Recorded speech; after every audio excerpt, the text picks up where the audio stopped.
Jose Luis Morales. Welcome back to the Morales Group Show.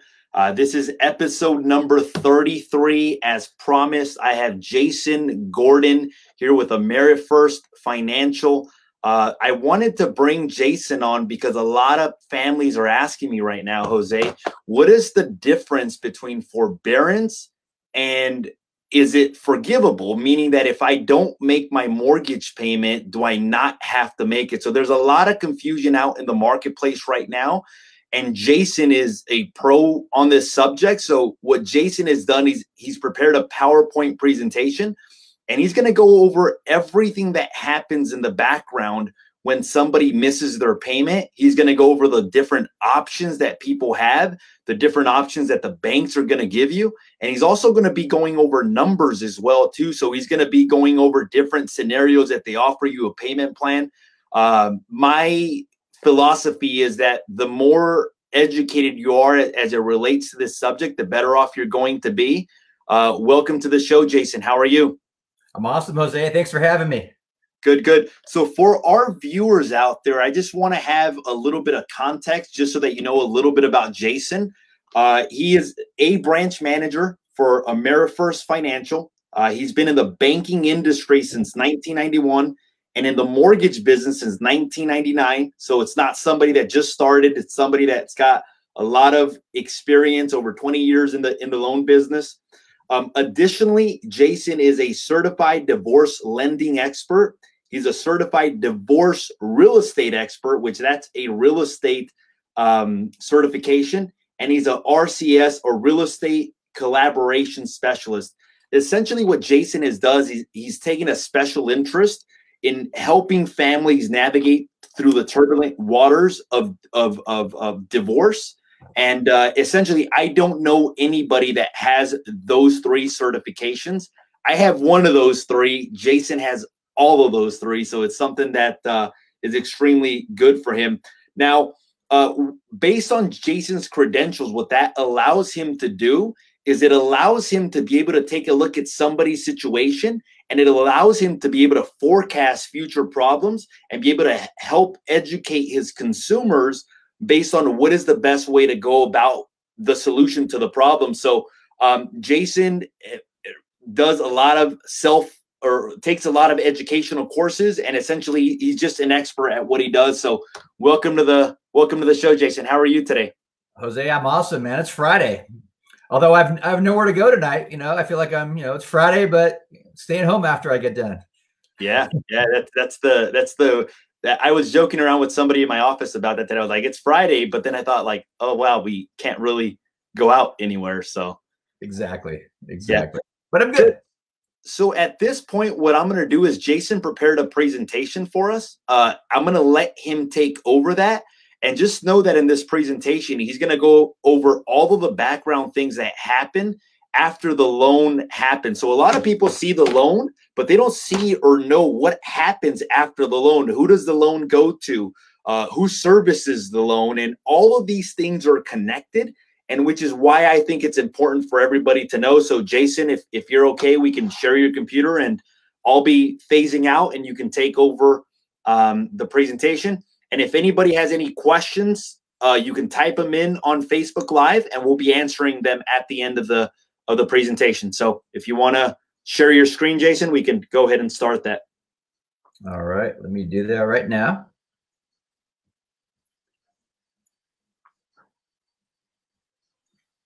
Perfect.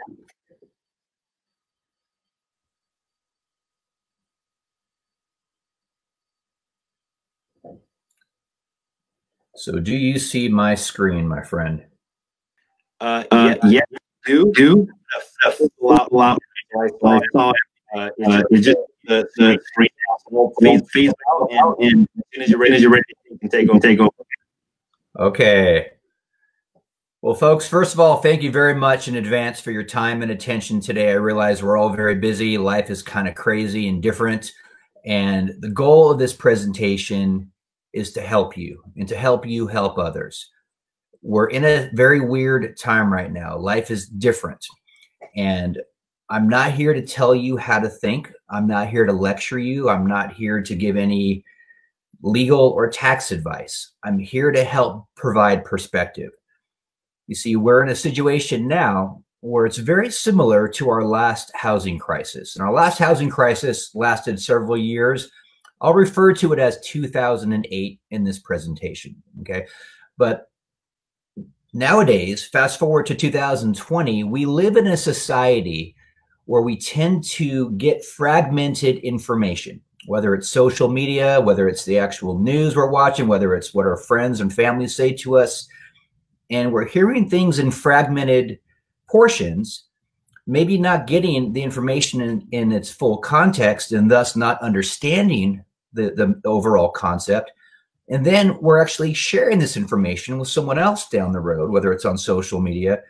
So we're seeing a real erosion of information at a time where there's so much at stake. Okay, so my intentions are really to help.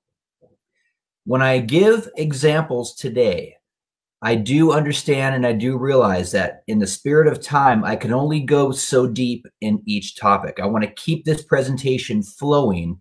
So if I don't bring up certain things, it's not that I don't know them. I want to keep this presentation going nice and quickly. Okay. And when it comes to information about lenders, whether it's program guidelines, I work for a company called Amerifirst Financial. We are a direct lender with the ability to also broker loans. So when I'm giving examples, these examples are across the board over the entire country when it comes to different lenders that we have access to. I'm the first to admit that there's other lenders out there that might have different numbers. So just know that these are examples. It's meant to give you some background. It's not meant to give any rate quotes. It's not meant to offer to lend any money. And that said, let's get started. So to keep my compliance people nice and happy, I need to begin with putting all my compliance information online for you. Again, I'm Jason Gordon. I'm a residential mortgage loan officer. I do have some credentials similar to Jose. We both share what's called a certified divorce real estate expert, a CDRE credential. Neither one of us are one-trick ponies. We do help people regardless of their marital status. But Jose and I have a very unique credential in common. And, you know, obviously it's something that we take a lot of pride in. Has been a very in-depth education, and it continues to be.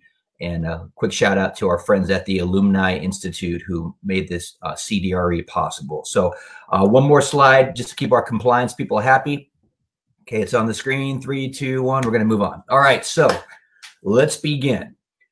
We have a lot of terminology out here, so I want to begin by identifying the players involved. Okay, we have really a few different players involved. We'll begin with one that we all know and are very familiar with, which is the borrower. That's us. We borrow money from a mortgage company to get a home. So the borrower, we are the guarantor of the loan. We sign loan documents once upon a time ago guaranteeing to repay that loan. The company we went to get that loan is typically called a lender. Okay, they helped us acquire that loan. What people don't realize is once that loan funds, once you get your keys in your hand, there's still a lot of things going on behind closed doors. We call that post-closing. We call it the secondary market. Post-closing means that that lender is going to, at some point, involve an investor, or what we call a bank. That's the company that purchases the loan from the lender. And at some point in time, we also need to service that loan. And then we have what's called a servicer. I'll elaborate right now who those players are and kind of what they all do. Here's my example of what I call lending 101. So we lenders, I work for a company that's a lender. We help borrowers, whether it's to purchase a loan or to refinance an existing loan. We originate that loan.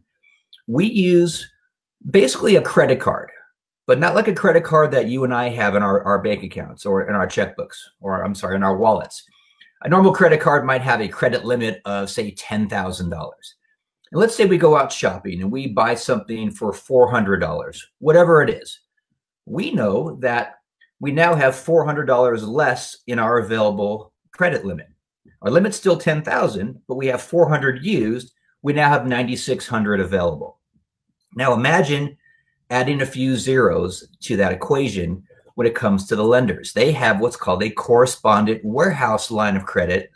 And unlike our $10,000 limits on our credit cards, these are $100 million, $500 million. I mean, very, very large numbers. Lenders use that warehouse line of credit to lend to the borrowers, knowing that they have a investor/bank that has agreed to buy that loan after the loan funds. At that point, the lender sells that loan off to the investor bank. They get their money back with a little bit of profit.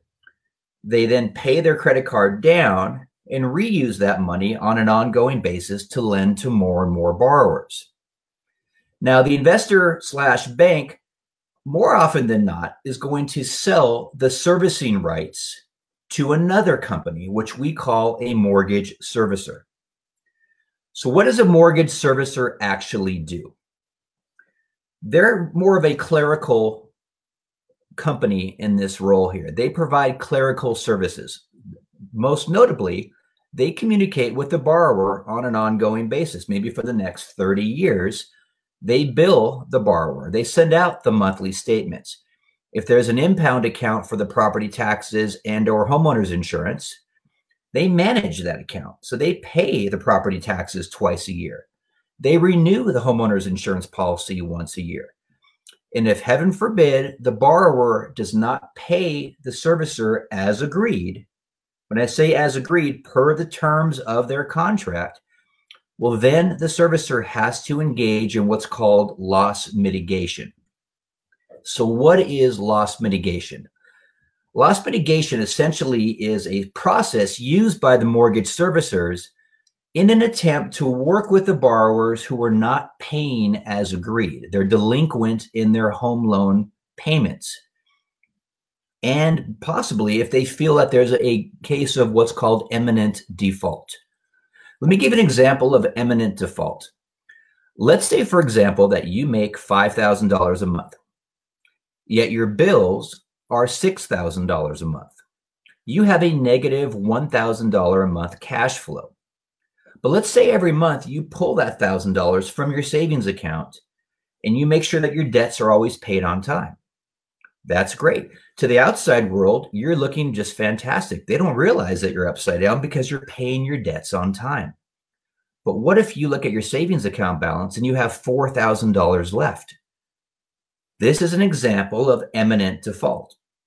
At some point, that $4,000 is going to become $3,000, $2,000, $1,000. Now there's no money to pull from. So if there's a default that's imminent, that's a basis to have a conversation with the servicer to say, hey, look, let's work something out before I don't pay you on time.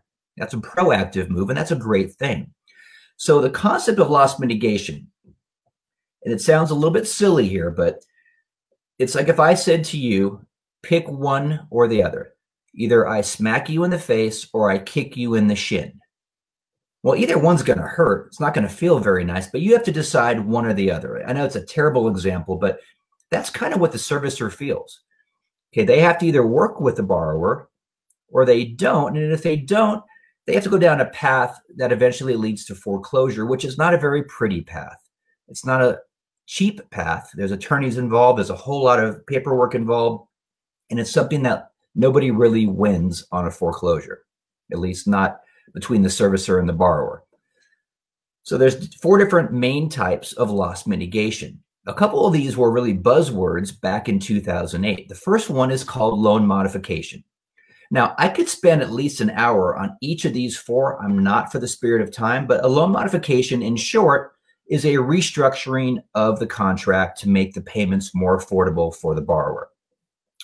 A short sale essentially means that the property value currently, if you sold it today, is not enough to pay off the existing lien. And if a servicer agrees to a short sale, they're agreeing to let you sell the market or the property at market value, knowing that it is short of the total payoff. And they're agreeing to let you do that anyway. A deed in lieu of foreclosure basically is a mutual surrender. Here are the keys, here's the deed, didn't work out, sorry, good luck, and you kind of just cooperate with each other, you shake hands and you move away. And of course, a forbearance is at the heart of today's presentation. Forbearance, almost overnight, has become a very, very important buzzword in our society. And at the heart of this presentation is I want you to understand what a forbearance is and what a forbearance is not. This is very important that we do not pass on fragmented information about what forbearance is and what it's not, because there is a ripple effect that could be very, very devastating, not just for the homeowner / borrower, but for our economy as a whole. So when we hear the word forbearance, we oftentimes want to create our own definition of what forbearance should be. Now, there are different types of forbearance arrangements that can be given.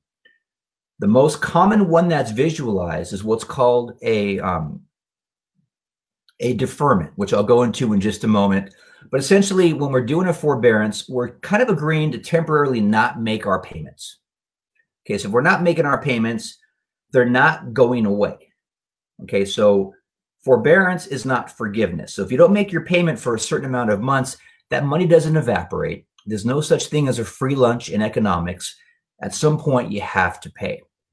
Now, back in 2008, when people were doing these loss mitigation applications, we had to, or they had to document a bona fide financial hardship. Well, what is a financial hardship? Well, maybe it's an increase in expense and or a decrease in income brought on by something that was unforeseen, whether a job loss, whether a medical event. And so back in 2008, we had to document that. You had to show that your income dropped or you lost your job or your expenses went up or a combination of the above. We had to show maybe medical records or a termination from your job, something to show that this was really happening. Very important to note, in the current COVID-19 crisis, as part of the CARES Act, people do not need to submit a financial hardship package. This is very dangerous because anybody can get a forbearance. And the purpose of these educational presentations like today are to help everyone understand the absolute danger to our economy if everybody does this. Okay, so the current guidelines under the CARES Act say that all you need to do is attest that you have been negatively impacted by COVID-19. Well, now who hasn't been negatively impacted by COVID-19? So let's talk a little bit more about what that deferment means, because again, most people want a forbearance to be a deferment. So let's say that you don't pay $10,000 worth of payments. People think that it should just go on the back of the loan. When I say go on the back of the loan, that means that it eventually gets paid off through one of three methods. Number one, you sell the house. And of course, when you sell a house, you pay off all the liens as part of the sale of the property. Or number two, you refinance the existing loan. So you pay off loan number one with loan number two, and that $10,000 would be part of the payoff quote or the payoff demand that lender number one gives to lender number two. Or of course, number three, the traditional old-fashioned way, you write that final check and you're done. Now, that's not how the current forbearances are typically being drawn up in the modern day. Now, you may see some situations where lenders are going to do what I just described, that true deferment, but we're not seeing that as the norm right now. And that's the purpose right now, to help everyone understand that just because it was a certain way back in the past doesn't mean it's going to be that way today. And I'll explain in a moment some of the economic dynamics, some of the differences between 2008 and 2020. But for now, let's just go ahead and say that the current forbearances that we're seeing now, more often than not, are going to look like this example. Now, let's go ahead and just do a very simple example here. Let's say that we have a borrower that has a monthly principal, interest, taxes, and insurance. We call it a PITI payment that they pay every month to the servicer of $2,500. Well, now COVID-19 has struck. Maybe there's unemployment issues. Maybe there's something else going on. Whatever the case may be, we now have a situation where the borrower contacts the servicer, attests that they are negatively impacted by COVID-19, and the servicer agrees to give the borrower a 6-month forbearance. Well, 6 months of not paying $2,500 is $15,000 that has not been paid. Remember, that $15,000 is not going to go away. So now what happens on month number 7? On month number 7, we have what I call a very uncomfortable conversation between servicer and borrower. Because servicer now says, okay, borrower, you didn't pay us for the last 6 months. We hope things are better now. Please pay us this month $17,500. $17,500. Most people don't have that kind of money sitting around. So why is that? Well, $15,000 that hasn't been paid plus $2,500 that's due this month on month number 7. Well, at that point, the borrower might say, well, look, I can't do that. Can we work something out? The servicer might say, well, sure. Why don't you pay the $15,000 that you haven't paid us over a 12-month payment plan? That sounds good until you start applying the math. Well, $15,000 divided by 12 months is $1,250. You have to add that number to the $2,500 that's regularly due. So now for the next 12 months, that borrower has to pay $3,750. That might not be doable. Let's give an example now. Let's say that when that borrower first acquired the loan, well before COVID-19, when they bought the home or when they refinanced the home, they qualified for that mortgage. There were guidelines in place to get that mortgage approved. And one of the ways that we lenders across the country, whether it's a bank, credit union, direct lender, or broker, we have guidelines that we have to apply when someone is requesting a loan from us. And one of the biggest ones right now, one of the biggest guidelines is cash flow. We call it a debt to income ratio. Imagine a fraction with the debts on top, the income on the bottom. You divide the two and you get a ratio. So in this first example here, let's say that when this person applied for the loan originally with their $2,500 a month full PITI payment against the $6,000 a month that they earn as far as income, we had a debt to income ratio, or a DTI, of 42%. That meets guidelines for most programs. But now, after they've deferred for those last 6 months and they've restructured their payment and they now owe $3,750, when you divide that by their $6,000 a month, they're at a 63% debt to income ratio. And it bears noting, by the way, these numbers, these assumptions are not even taking into account any additional debts on the credit report. Okay, so I'm making a very, very loose assumption on this slide right here that these people have no credit card debts, no car payments, no student loans, no personal loans, which is a very loose assumption. And by the way, that income of $6,000, that's their gross income before tax withholdings, before they pay their medical and dental insurance, before they do their 401k contribution. We're not even talking about auto insurance. We're not talking about feeding their family. Okay. So at a 63% DTI, you see I have that in red for a reason. There is no way someone with a 63% DTI would qualify for a loan when they were trying to get a loan as part of their application. So this payment arrangement is already putting them in a bad situation. Now let's talk about COVID-19. Over 22 million unemployment filings have occurred in the last 4+ weeks. 22 million. It's making the Great Depression look like, you know, the good times. So let's say that these borrower, the good news, bad news situation. The good news is they still have a job. The bad news is they've taken a pay cut. When they go back to work, that $6,000 a month is now only $5,000 a month. Well, if they kept their payment at $2,500, that $2,500 divided by their $5,000 a month new income is a 50% debt to income ratio. Not really ideal, but it might be workable. Okay, maybe you make a couple adjustments here. Maybe you don't go out and do as many social things. Maybe you skip a few Starbucks and you just kind of make things work. Now, what happens though, if the expenses go up and the income goes down? That squeeze can be very deadly. So imagine now they pay $37.50 a month, but their income is only $5,000 a month. They're at a 75% debt to income ratio, assuming no other debts and not even taking into consideration all the things that I mentioned that are not even being factored in. These people are going to go into default. Okay, and that's not a good thing. For those of you who are hearing on the media and on social media and hearing these politicians talk on the news that forbearance won't show up on your credit report, well, looky here. Okay, so you can see where I've highlighted on here. Look at the date. That is April 2020. That is when I'm filming this recording. We see that it says account is in forbearance. We have a current 30-day late. That will affect the credit score.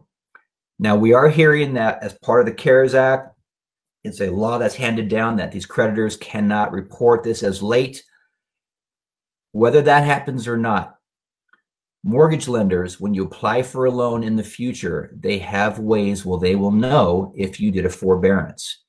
And while the guidelines currently are not really addressing forbearance, every underwriter I've spoke with on this topic has said it's going to happen. Wait for it. It's not even a consideration. Banks are going to want to see your mortgage payment history in the past as a way to decide if they are going to lend any money to you in the present. So why would there be different types of forbearance agreements? I mean, why not just have one way? Why are these banks making things so complicated? It has to do with the fact that about 40% of all the mortgage servicers across the country are non-bank entities, meaning that they do not take in depository money. Now, I don't need to tell you what banks look like because you know where you have your checking account. Those are examples of depository institutions. They take in money. They are holding your money. So those banks might be in a different position to weather the storm a little bit longer than these non-banks. Now, when I say weather the storm, what does that mean?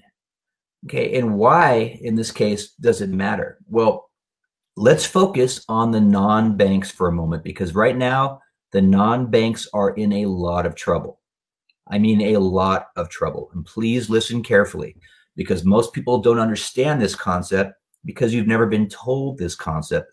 But as I tell you this concept, it's pretty easy to understand what's going on. Now, think back to any movie that you ever saw where you hear about the walls are caving in on you, right? You're in a room and there's maybe there's one wall in the room that's caving in on you. It's coming towards you. Well, that's not very comfortable, but if it comes towards you, you can take a step back and you can prolong that closing wall from reaching you. But what happens if there's more than one wall closing at the same time? It happens faster. You have nowhere to run. It gets very, very bad very, very quickly. That's happening right now to the non-banks. Specifically, you may not know this, but when that servicer got your loan from the bank investor, the servicer bought the servicing rights from the bank/investor to service your loan. So it was an investment. They pay on average about 1% of your loan amount. So if you borrowed $400,000, that servicer paid about $4,000 for the right to service your loan. Now, they're going to earn money on an ongoing basis. They're not buying these loans for no reason. It's a business. So they buy that loan for 1%. They may make about 0.3% on you per year. So 30 basis points per year in income. So just over that 3-year mark, somewhere maybe at 3 years and maybe 3 or 4 months, the servicer breaks even on their investment. And from there, they start making money, which if you think about it, most loans are 15, 20, 30 years. On paper, that sounds like a really good investment. But think about how often people pay off their mortgage loans, whether they sell their house, how often they sell their house, and or how often they refinance their loan. Well, lately, over the last couple of years, mortgage rates have been very low. And as a result, people like me who originate mortgage loans for a living are calling my valued clients, letting them know about low rates and helping them drop their interest rates, maybe go from 4.5% to 3.5%. Well, if we made that call and we paid off that loan before that break-even period, the servicer lost money. I don't mean to make the servicer lose money. It's an unintended consequence, but my loyalty as a mortgage originator is to seek the highest and best interest for my clients, which are the borrowers. So it's a tough situation. We don't mean to make the servicers lose money, but when rates keep dropping and people keep on refinancing inside of that break-even period, each time that results in a loss to the servicer. But wait, it gets worse. COVID-19, as I mentioned before, roughly 22 million unemployment filings. There's now a danger of default on these loans. And this is what's really scary. Okay, remember the lack of barriers to entry to get a forbearance. You don't have to prove a financial hardship. Well, if the borrower doesn't pay the servicer, remember the example before that, $2,500 a month. If the borrower doesn't pay the servicer that $2,500, the servicer still must pay the investor/bank. I'll say that again. Whether or not the borrower pays the servicer on any given month, the servicer still has to front that money on behalf of the borrower to the bank/investor. Well, if it's just one person, one borrower, the servicer can do that. But if the servicer is servicing, millions of loans at once, they don't have the ability to keep on doing that. And this is putting the servicers in that walls caving in, crunching situation where it's not a good thing for them. Okay, the servicers have contracts to guarantee payments to those bank and investors. And who are these bank and investors? Because once that loan is created, it gets put into these, what they call collateralized debt obligations or mortgage-backed securities. And we have investors that invest in these mortgage-backed securities. You might be curious who those investors are. They're people like you and I. If you have a mutual fund, if you have a 401k or an IRA, there's a good chance that somewhere in your investments are mortgage-backed securities.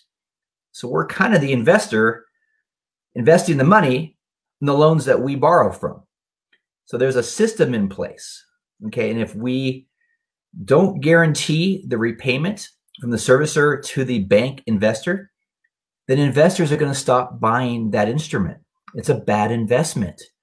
Well, if we stop that purchasing from happening, mortgage rates are going to go through the roof. There'll be less people borrowing money. So the system works the way it's set up. We start interrupting the system, we start having problems. I took this picture. I'm sorry if it's a little bit off kilter here. I took that picture last night while watching the news. In the last 4 weeks, over 22 million Americans filed unemployment. That is a high risk of default for future payments. And by the way, a forbearance essentially is a default. This is putting the servicers in a very bad situation. Now let's talk about 2008 versus 2020. Because again, a lot of people out there, a lot of experts on social media are telling everybody what happened back in the last housing crisis, and they are adamantly convinced that they are right, that whatever happened in 2008 is going to happen in 2020. I wish they wouldn't do that, but we know how people are on social media. We always shake my head and just think, oh my goodness, wish this person would be educated before they'd open their mouth. Let's think about 2008. And by the way, in both examples, we're going to use a $400,000 current mortgage balance. In 2008, we had a very bad economy that led to the housing crisis. I'm a mortgage professional. I'm the first to fall on my sword. It was our industry that was at the epicenter of the housing crisis. Now, we're not the only ones to blame by any means. There's a lot of shared blame out there. We're not going to spend time blaming, but let's just go ahead and be really clear. Mortgage guidelines were very loose. The repayment terms were what they call exotic, and that's not a good word in this case. We had negative amortization loans. We had prepayment penalties. We had loans fixed for 2 or 3 years that were on a certain payment before spiking up really high on that 2 or 3 year anniversary. We weren't verifying income. We weren't having any skin in the game as far as equity. We had very loose credit standards. No wonder we had a problem in 2008. Well, as a result, let's say that borrower, at the time they were having some problems, they owe $400,000, but their home, the value is dropped. Now it's only worth $350,000. Well, now when that borrower calls the servicer and says, you better work with me, the servicer really has no leverage. Okay, if the servicer threatens foreclosure back in 2008, most of those borrowers said, oh yeah, I dare you. Do you really want this house that you're upside down on, that you owe, it's worth less than what's owed? And the servicers knew that. See, this whole threat of foreclosure is kind of like a game of chicken, but it's hard to play a game of chicken against somebody with nothing to lose. So the servicers were kind of forced to work with these borrowers because they didn't really have that much choice. Again, loss mitigation, a kick in the shin or a smack in the face. Neither one feels very good. So you saw the servicers being more willing to work with the borrowers. You saw loan modifications. You saw deed in lieu of foreclosures. The forbearances tacked on that unpaid money on the back of the loan. Now let's fast forward to the present day, 2020. All the things I just mentioned about the servicer, keep that in the back of your mind, about the walls caving in, about the prepayments, about the default probability. Now in 2020, just before COVID-19 became a household word, the U.S. economy was thriving. Remember that, folks. It may seem like a long time ago. It wasn't that long ago, before COVID-19, before we were stuck in the homes and, washing our hands every 5 minutes. Our economy was looking fantastic. So now, in this situation, that borrower still owes $400,000 in this example, but now maybe the current property value is $540,000. Now who has the leverage? So think this through now, folks. Going back to the example before about the $2,500 a month payment becoming $3,750. What if that borrower, when it comes time to repay that deferred money or that forbeared money, says, I'm not going to do it. You can't make me. The servicer, who's already financially up against the wall, is going to say, oh yeah, well, we're going to file a notice of default. We're going to begin the foreclosure process. And this is a case-by-case basis. I'm not making a guarantee this is going to happen, but look at logic here, folks. Why would the servicers not do anything in their power at that time to get their money? They're running a business. They have equity this time.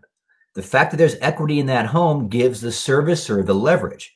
So now, if those foreclosure proceedings start to begin, it's very likely that the borrower is going to say, well, either way, my days are numbered living in this home.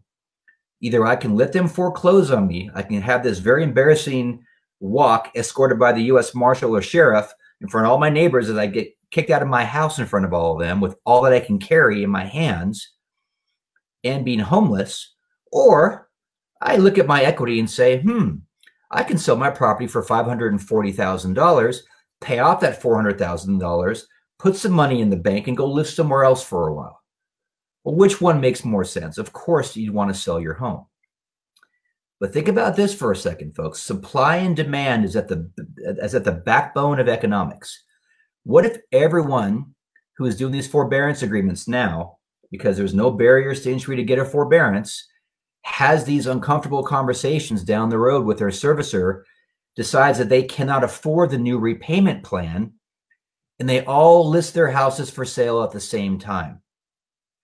That's going to create a huge inflow of open inventory on the market. That's going to favor the buyer. Imagine you're the buyer and there's all these houses that you can choose from that the sellers want to sell to you.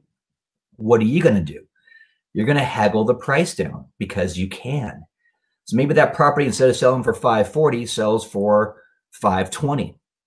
Well, that $520 sale, it creates a new comparable property, what we call a comp, and that sets the bar for the next sales in that area. So you're bringing the value down. So if you own a home, you may not like the fact that this could happen. And what happens if everyone around you starts selling their home? You don't get to control that. See, we don't control our property values by paying our mortgage on time, at least not our own property value. We may control our value by maybe putting some upgrades in here and there, but for the most part, the open market, the way appraisers look at value is they will look at the comparable property sales around you, what we call comps, ones that have sold recently within a close proximity of your home, and they look at what those sales prices are. They make adjustments based on the differences between bedrooms and bathrooms and square footage and maybe amenities or lack of amenities, the conditions of the home. But in the end, this is not going to be good for homeowners because we're going to start seeing our values drop if we don't get ahead of this right away. Now, we have ripple effects that go into the mortgage industry as a whole. Like right now, for us that are originating mortgage loans, we are having a lot of changes. Now, here's where I want to really bring this to the present day right now.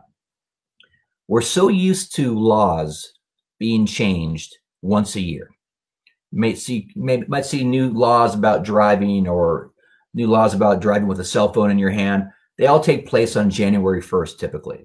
Or maybe new tax laws. They take place on January 1st each year. So we have a kind of some notice before the changes get made. In the mortgage industry, we can literally get a memo that says effective immediately, the following changes are in place.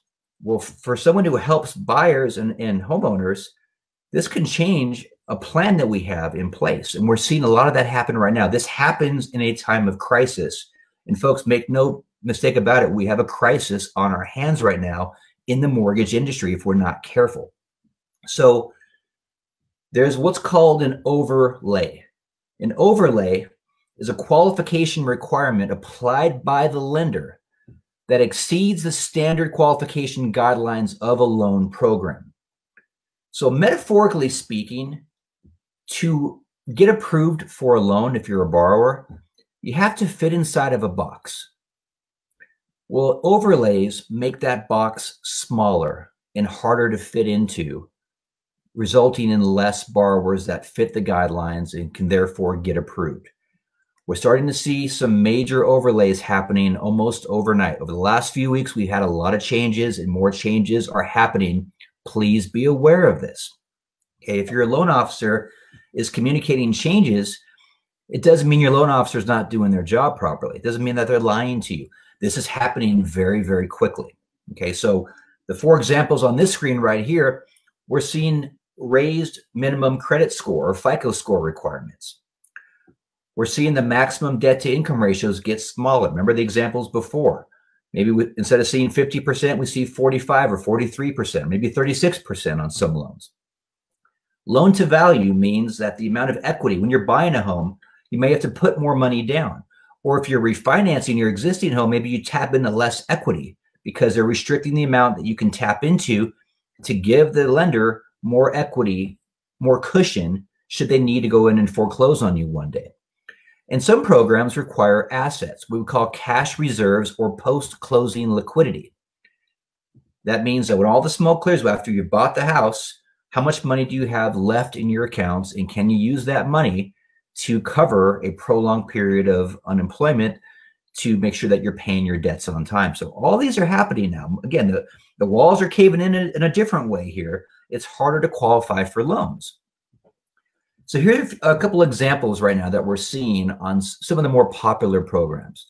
Most of us have heard of FHA or VA. FHA is Federal Housing Administration. It's a HUD, government program. VA, Veterans Administration, that's for our active and retired military. Typically FHA, you'd see actually the ability to do a 500 credit score. Now, most banks wouldn't do that. So they have an overlay of maybe 580 as a minimum score. Maybe someone else would say 600 or 620. Those are credit score overlays.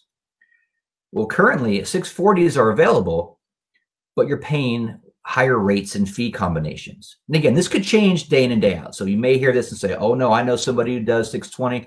I get it. But we've seen these increases happen very quickly. And 660 for most banks right now, that's the ideal score to get yourself a loan. Well, one day it was 580, now it's 660. That's a lot of borrowers that are not getting those loans. And of course, VA is no different. VA, usually the sweet spot is 620.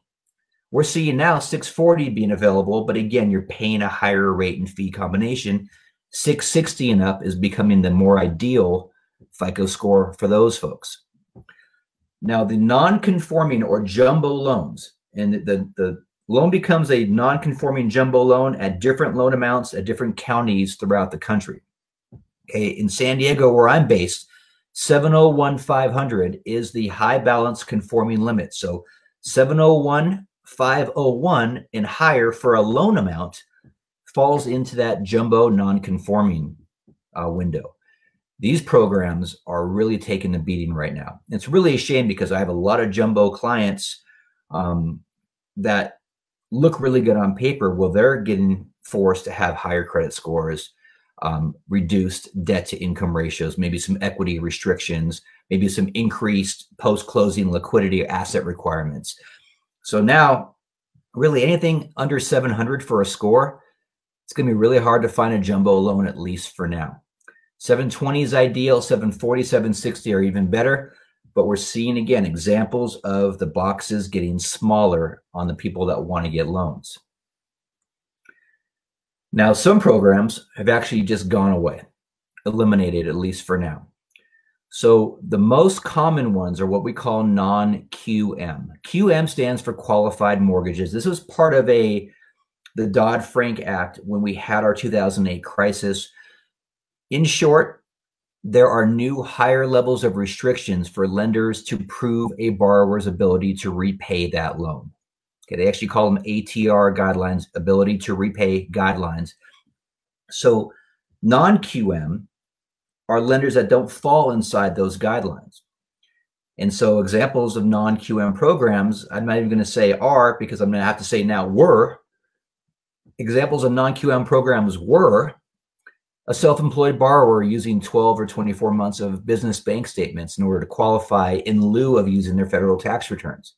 Maybe more restricted credit issues, maybe not having to wait as long after a bankruptcy or a foreclosure or a short sale.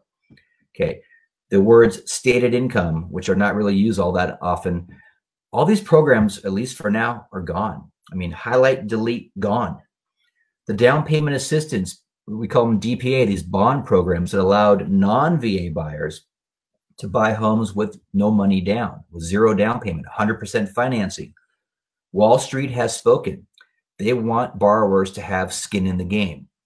The only exception are VA loans. Again, VA, the best loans for the best population. Those of us who served our country or have in the past served our country are getting that ability. Right now, nobody else is getting 100% financing. So changes are happening. They're happening quickly.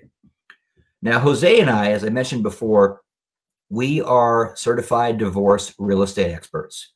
I hold a couple additional credentials. I'm also a certified divorce lending professional, a CDLP, as well as a real estate collaboration specialist in divorce, an RCSD. We are seeing a lot of ripple effects on our divorcing clients. And I know divorce is a really tough topic. Nothing about divorce in our worlds here is meant to disrespect marriage. We're not celebrating divorces. We're not breaking up marriages to get a commission, but we do help a lot of divorcing home buyers and homeowners, and they're being impacted very heavily right now. So let me give you an example. We call it the rule of 636. Let's just use an example here that he is going to pay her $3,000 a month in child support. And she wants to use that $3,000 a month as income to qualify for a new mortgage loan. The rule of 636 summarized is as follows. We have an agreement in writing, usually a marital settlement agreement that says that he's going to pay her $3,000 a month. We have additional terms specified on that agreement. The 636 rule says that we need at least 6 months of him showing evidence that he has been paying as agreed. Okay, so we need at least 6 months to show that he is doing what he said he was going to do. We also need 36 months of continuance into the future. So if the agreement says that he stops paying when their daughter turns 18 and she's currently 16, we lack 3 years of continuance into the future. So how does COVID-19, how do all these forbearance guidelines ripple over to divorcing homeowners? Right now, with unemployment as high as it is, he, in this example, may not be able to pay her the entire amount of money and pay his mortgage payment. He may be having to choose one or the other. And by the way, that $3,000 a month, it must be $3,000 each month per that agreement. It can't be $2,800 this month and $3,200 that next month. It has to be consistent to be deemed stable in the eyes of Fannie Mae and Freddie Mac. So it's very important that people continue to keep those obligations. Otherwise, in this example, she doesn't get the $3,000 in 1 month. We need to restart the 636 all over again. What if she has to wait 6 months? And now her child turns 18 in 32 months. We lack the 36. So it's very important to understand that the cause and effect, that ripple effect of not paying as agreed amidst a financial crisis. I work with a lot of divorce attorneys. We have what we call pre-approved equity buyouts, where people have come to me or come to me on an ongoing basis to say, hey, can I afford to get, or can I get a loan to keep the home and buy out my soon-to-be ex? Well, we'll get them approved, but then, of course, time goes on and we're not done looking at the borrower yet. Okay, remember, COVID-19, it happened overnight. So I have people that were approved back in January that are no longer approved here in April. Okay, so keep in mind that we have to constantly update the lender if any changes are being made. I mentioned the overlays already. That can affect the pre-approved equity buyouts. That can affect those who want to get pre-approved now. They may not be able to get these loans. We just passed the April 15th tax, normally the tax due date. Of course, the tax due date has been pushed back 3 months. That's also impacting our ability to verify tax returns for people who would have filed 2019 and haven't filed yet. And it's a case by case on what we're doing to qualify those borrowers. We have what's called an in-spouse and an out-spouse. The in-spouse stays in the home on a divorce. The out-spouse is moving out. Well, what if the in-spouse, who's supposed to sell the home or supposed to cooperate with the sale of a home, is refusing to cooperate with the showings, right? I get it. I don't want people in my house right now amidst a global pandemic.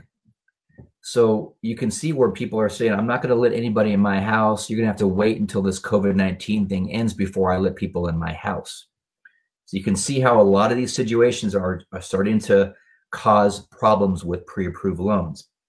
Employment status. We lenders are going to verify employment within 24 hours of us funding your loan. Okay, so we look at you at one point, we're not done looking at you yet. So keep an open dialogue with your lender, with your realtor. If you're buying a home, if you're going to lose your job, let us know, because we're going to find out. And I'd rather find out early before your earnest money deposit is no longer refundable and before you've already moved out of your house, ready to move into your new house. Okay. Of course, with employment being threatened, income is threatened. With income being threatened, credit is being threatened. And of course, this idea of forbearance not being counted against us by the banks, I beg to differ. Okay, these are things that do happen and they are affected by the banks. So I know I've done a lot of talking. I want to give you a bit of information about myself, how to reach me and how to stay in touch with me. Like most people, I have a Facebook business account. The way to find me, it's called Divorce Loan Pro. And of course, my name, Jason Gordon, and the word mortgage afterwards. You can see that highlighted up on top. My friendly advice, you've heard the expression, it's better to know me and not need me than need me and not know me. If you like and follow the page, at some point, if you or someone you know needs advice on divorce financing, this is a way to find me. Even if you forgot my name, if you already like and follow my page, you go to your search bar, start typing in the word divorce, it will auto-populate. You'll see me in my smiley face and you'll be able to find me. I do share information on this page that I believe is useful from an educational standpoint. If you're a real estate professional, it's very shareable to your databases. It's a way for us to stay in contact.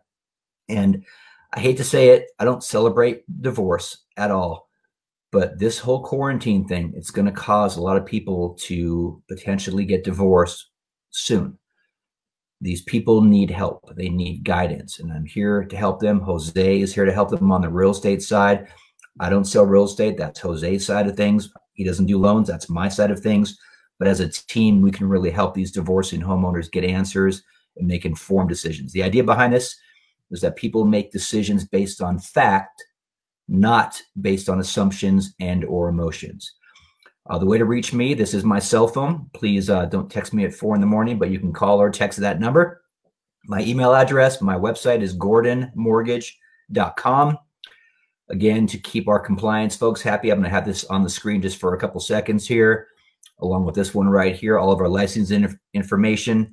And aside from that, Jose, I'm going to turn it back to you, my friend, whenever you are ready. Great. So I'm back. All right, guys. So this has been the Jose Luis Morales or the Morales Group show. This was episode number 33. I want to thank Jason for all of the information that you shared. It was just, I mean, I think that it's the most in-depth presentation that I've seen on mortgage forbearance and kind of giving the consumer some of the, giving them just the understanding and the knowledge as to what really happens in the background. So do you have any final words, anything else that you think that we should know, Jason? You know, my final words are one of my favorite quotes out there. Adversity doesn't build character, it reveals it. So we find out who we are when we're up against it. That's not my quote, by the way. There's a few people on social media that are claiming ownership of that quote. But adversity doesn't build character, it reveals it. And so right now we're in a very adverse time from a health and financial perspective, whether that's physical health, mental health. My friendly advice to you, let's show our character here. Let's be smart. Let's give good advice. We are entitled to nothing in this world here. If you make a mistake about your mortgage payment and you get a forbearance because you read something on social media, you don't get a do-over. Okay, let's think before we act. Let's make our actions consistent with research. And that's why we're here today, Jose. We're here to help these folks. Yeah, I had to need the forbearance, and he was thinking about doing it. And basically, I explained a little bit to him about how it really works. He didn't end up getting it. And after watching this presentation, I'm so glad that he didn't end up getting it. Just because, I mean, you saw the credit report right there, how it marked it right there that that they were in a forbearance. So it's good to be able to see that and be able to get it from a credible source as well too. So that's it for the Morales Group show, episode number 33. Forbearance is not forgiveness. If you've enjoyed this, make sure to share it with friends, family, neighbors, and we'll be doing more of these shows. You have all of Jason's contact information as well too. So if you want to get a hold of him, you can reach out to him directly. You can reach out to me, and we're happy to share that information. So make it a great day, guys. Thank you so much. Appreciate your time. Thank you, Jason, for jumping on the show. Thanks, Jose. Take care.